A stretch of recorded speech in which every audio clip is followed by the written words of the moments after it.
Welcome to First in Fantasy. My name is Sam Dietz. Today, I'm going to be giving you 8 league winners that are going outside the current top 100 players. Most people are still obsessing over the same 30 names in the first couple rounds, which I get it. Even I'm starting to get sick of slamming Christian McCaffrey and Breece Hall. But so much of the value in drafts actually comes from these late round sleepers. Nobody's talking about these guys. They're lesser known names, and the crazy thing is, they could very easily win you your league. Most owners during the draft will check out after round 8. They'll end up drafting names they recognize that have a nice floor but no upside. We are looking for players that could absolutely go to the moon and win you your season. And if you play a keeper or a dynasty league, these are guys who could set you up in the future very well. Think about guys who went in super late rounds. Guys like Puka Nacua, Kyron Williams, Amon-Ra St. Brown. All of these guys, yeah, they're being drafted high now, but back in the day, they were true sleepers. You and me, we're going to be drafting these sleepers, these high upside guys late in the draft, and it's going to make all the difference in the world. Let's say you take 3 of these guys and you hit on one of them. If you hit on at least one, could easily win you your championship and have your league mates wondering, oh, you're so lucky you drafted that guy. How did you know to draft that guy?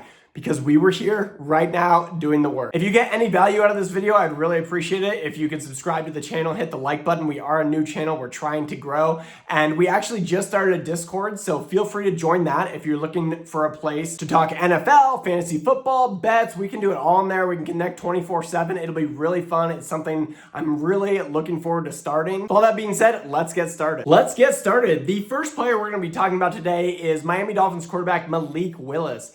If you've watched my other videos, you know I've harped on him once or twice, but I think he is the best late round, currently going undrafted quarterback in the draft. He just signed a 3-year, $67 million deal with the Dolphins. I've heard people say, oh, he's gonna be benched halfway through the season. Yeah, guys, that doesn't make any sense. What the hell are you talking about? The amount of stupidity out in the fantasy world, you look at contracts, you look at how good he was last season. His first preseason game, 4 for 5. Only incompletion was a drop. He's a dual threat. He can move with his legs. Last year, he averaged about 5.6 yards a carry, and he's currently being projected at around 100 carries. So this guy's floor, as long as he doesn't get hurt and he's never had an injury problem, is going to be around 550, 600 rushing yards minimum. I guarantee you that there's going to be 3, 4, 5 rushing touchdowns in there. And the dude is deadly accurate and has a strong arm. I see him getting more towards 20 passing touchdowns. You can wait on a quarterback this year if you get Malik Willis late. He's currently going as quarterback 20 to 22, but he has top 10 quarterback upside. I could see him being very similar to the way Jaden Daniels was 2 years ago during his rookie season with the Commanders when he broke out. He's the only quarterback on our list today, and I promise you, he is the best gem when it comes to a quarterback sleeper. The next player we're going to talk about is probably the most forgotten name in the offseason for fantasy football, which is really alarming. I legit have not seen this guy's name mentioned once, and I understand why. That is Romeo Doubs of the Green Bay Packers. Psych! That's the wrong number! Of the New England Patriots. I mentioned to multiple people the other day that Doubs was now playing for the Patriots, and none of them had any clue about that. And here's the reason why. There's a lot of drama surrounding the Patriots. You have the Mike Vrabel cheating scandal in the offseason. You have the giant signing of A.J. Brown, who I believe is going to underperform this year. I think he's going to be about as good as he was last season, which is just fine, but he's going to underperform where he's being drafted. And Romeo Doubs is a very good receiver. I don't think he's fully Devontae Smith level good, but he is 1 notch below that. And I think he's effectively going to be as good as Devontae Smith was in Philadelphia while A.J. Brown was there. They have a really good running game in New England. They have Drake May, who's always going to have a quarterback spike because he can use his legs. He's got a great arm. Yes, there's been a lot of drama there. And Doubs himself has been a magnet for drama when he was in Green Bay, always talking about how he should be the wide receiver 1. And then whenever he would get that opportunity, it always felt like he had drops or he fell short, and it was kind of weird. So New England, you know what? It's already a hurricane there, so I'm glad Dobbs is there. It's a perfect situation for him. And just to be clear, he's not there on like a 1 or 2 year trial. He signed a 4-year deal. The Patriots are clearly locked in to AJ Brown and Romeo Dobbs in the midterm future. And you guys, Romeo Dobbs is currently going in round 11. AJ Brown has a history of getting banged up in the NFL and missing time. If he's getting older, he's lost a step. If he misses at any time, Dobbs slides right into one of the most pass-friendly offenses in the NFL and becomes the wide receiver 1 there. Round 11 is an absolute steal for this guy that nobody is talking about. Moving on to our next player, and that is Jordan Mason of the Minnesota Vikings. We saw in the preseason already that he is going to be the starter in Minnesota. And it's been confirmed that he's going to handle the short yardage work, the goal line work, and he really is going to be their main back. Aaron Jones he's still got a little something left, but man, he gets banged up every couple games. He's clearly lost a step. He's just an old vet. I think he's really going to be there to mentor Jordan Mason. Jordan Mason is also in the prime of his career right now. He's 27 years old. He averaged 4.8 yards a carry last year. A lot of people don't know that, and he had really good metrics when it came to after contact yards and an overall success rate as a runner. With Kyler Murray now there, named the starter and operating as a dual threat quarterback, presenting that threat of a run, it's going to give Mason a lot more room to run. And we've seen this guy when he hits holes I see his floor at around 12 to 15 touches a game with really good chances at scoring a touchdown every other week. If you go 0 RB, this is a guy you can get in round 10 right now. I think that is an absolute steal on an offense that's going to be completely revitalized this year. Getting him in round 10, he could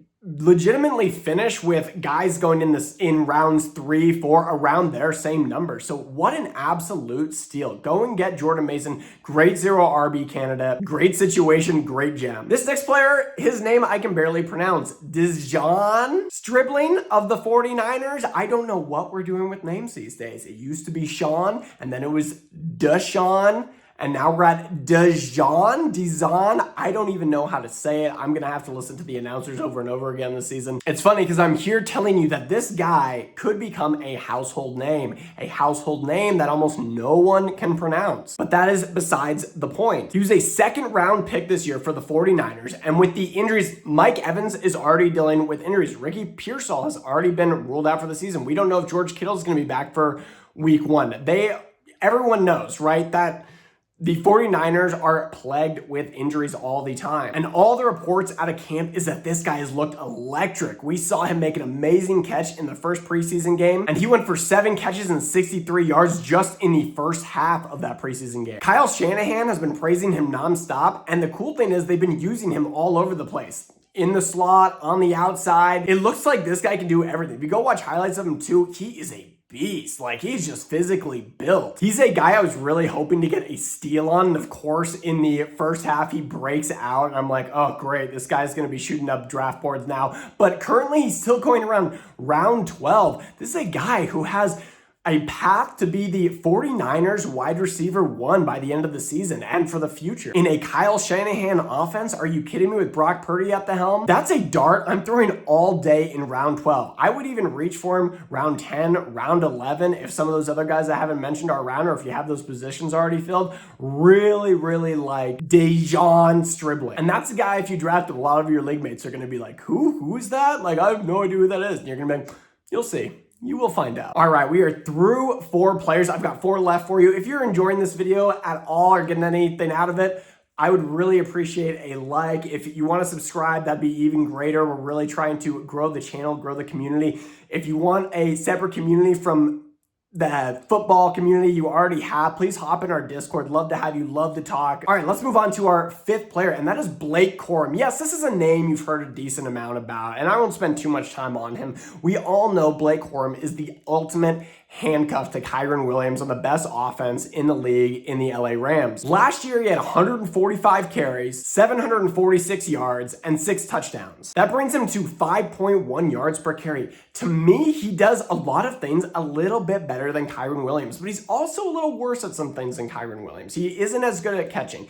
He isn't as good as route running. Sometimes he gets stuff to the goal line, even though he's a bigger guy. But to me, he also looks a little more explosive. He can barrel through dudes a little bit bit more consistently. I really like Blake Corum as a running back. And Kyren Williams last season started to get banged up a little bit, so you have to have Blake Corum. And he could even take over that backfield fully if Kyren Williams gets hurt again, which would make him a running back with top 5 upside for the rest of the season. He's currently going in rounds 10 to 11. Now, here's the thing. I'm going to tell you. Last year, I had Kyren Williams. I've had Kyren Williams the last handful of years just because he's so steady. He's such a good league winner. And I was really frustrated because another owner in the league reached for Blake Corum last season randomly, I think just to snatch him from me since I've won that league for out of the last 10 years. And it was really frustrating. I couldn't pry him from him. He knew I wanted him. He was asking too much. So my advice to you, so what happened to me doesn't happen to you, is if you get Kyren Williams, reach around for Blake Corum.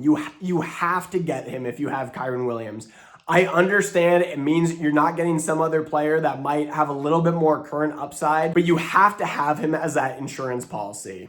And in worst case scenario, you could always load up Kyren Williams and Blake Corum depending on the format of your league if you have a lot of roster spots, because they are really going to be a 50-50 split workload going into the season, very similar to the way they were last year. All right, the 6th player we're going to be talking about is Jalen McMillan of the Tampa Bay Buccaneers. His name has gone completely under the radar, which is really interesting to me because he was actually looking like a bit of a star, an emerging star before he got injured. A lot of people don't know this, but he scored 8 touchdowns in his rookie season 2 years ago. Last year, he was dealing with injuries like everybody was on the Bucs, and he just couldn't get right. He didn't get the numbers. And here's the thing. I think it's going to be him and it's going to be Egbuka. And look, Egbuka already got messed up. It looks like he has turf toe. He's probably going to be out the rest of the preseason, and that can be a lingering injury. McMillan all of a sudden has a pathway to be the Bucs wide receiver 1. And even if he's not and Egbuka comes back, he's clearly going to get more targets with Mike Evans gone. And yes, I understand Chris Godwin is still there. I do not care for Chris Godwin. He is an old vet. He's Keenan Allen status to me. He's always hurt. The dude is going to get like 4 catches a week for like 45 yards. I'm not worried about Chris Godwin. McMillan is going to take over that role and more as the season progresses. It's going to be a very pass-heavy offense, and for a guy going in rounds 13 to 14 right now, I just see him as a huge upside value. Take the Irish leprechaun, Jalen McMillan. All right, 2 players left. The next one is Keaton Mitchell. Everyone remembers Keaton Mitchell. If you do remember him, he actually broke out around the same time Devon Achane did, and it was like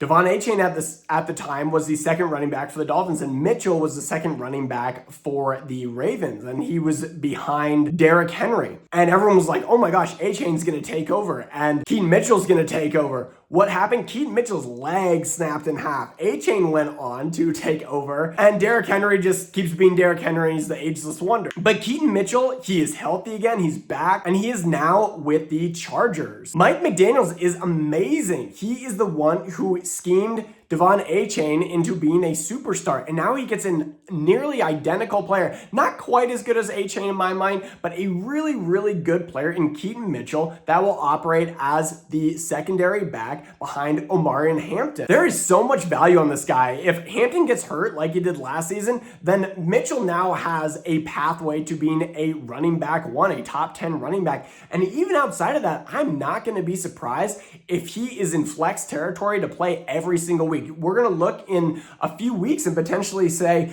oh, wow, he's getting 10 touches a game and he's producing 70, 80 yards, and he maybe has that top speed to break stuff off for long touchdowns. He has elite speed. He ran a 4.37 40. His career average is 6.3 yards per carry. That's absurd, you guys. He signed a 2-year, just under a $10 million deal. And I get it. Kamini Vidal is still there. Okay, cool, whatever. I'm not scared about that. He is absolutely worth a dart throw in my mind for a guy going in rounds 12 to 13 right now. McDaniels has already said he's going to be utilized. They have packages for him. I just like his upside. This brings us to our final player today, and that is Ravens rookie wide receiver Jacoby Lane. He's a rookie, but he has been the star of Ravens camp. He's all anybody can talk about. The one thing Lamar Jackson has always lacked is true weapons around him in the passing game. What, Mark Andrews, this slow, fat guy? Mark Andrews was always overrated. And he's got Zay Flowers, who's a little speedster, but he's not exactly what you think of when you think of an elite wide receiver. receiver. In comes Jacoby Lane, 6'4", he's got a massive catch radius. He caught a touchdown in the preseason, and for my money, give it a handful, maybe 5-6 weeks, and he's gonna be the solidified wide receiver 2